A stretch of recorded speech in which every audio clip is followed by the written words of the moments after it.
కొన్ని డేస్ తర్వాత ఈ అబ్బాయి నాతో మాట్లాడడం బాగా తగ్గించేశాడు. ఇంకా నేను వెళ్ళి నా ఫ్రెండ్ మేఘనా అని అడిగితే అప్పుడు చెప్తుంది తను, నేను నీకు చాలా సార్లు చెప్పడానికి ట్రై చేశాను, నువ్వే వినిపించుకోలేదు. అసలు ఆ అబ్బాయి నిన్ను లవ్ చేయట్లేదు. ప్రీతి ఆ అబ్బాయి కలిసి నిన్ను యూజ్ చేసుకున్నారు. వాళ్ళిద్దరు బీటెక్ ఫస్ట్ ఇయర్ నుంచే లవ్ చేసుకుంటున్నారు. ప్రీతి ఇల్లు మీ ఇల్లు పక్క పక్కనే కదా, తన లవ్ మ్యాటర్ నీకు తెలిస్తే ఎక్కడ నువ్వు వాళ్ళ ఇంట్లో చెప్తావేమో అని భయపడింది. అందుకే నీకు తన లవ్ మ్యాటర్ చెప్పలేదు.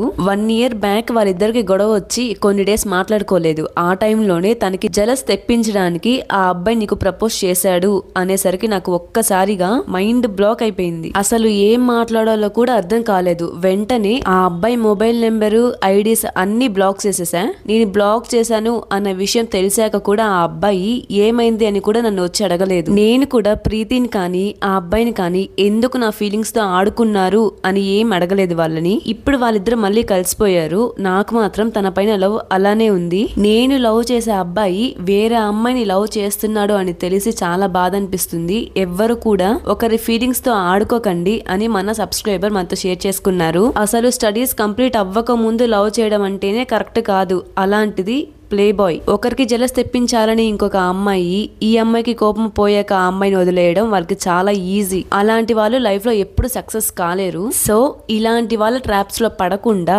అమ్మాయిలు జాగ్రత్త.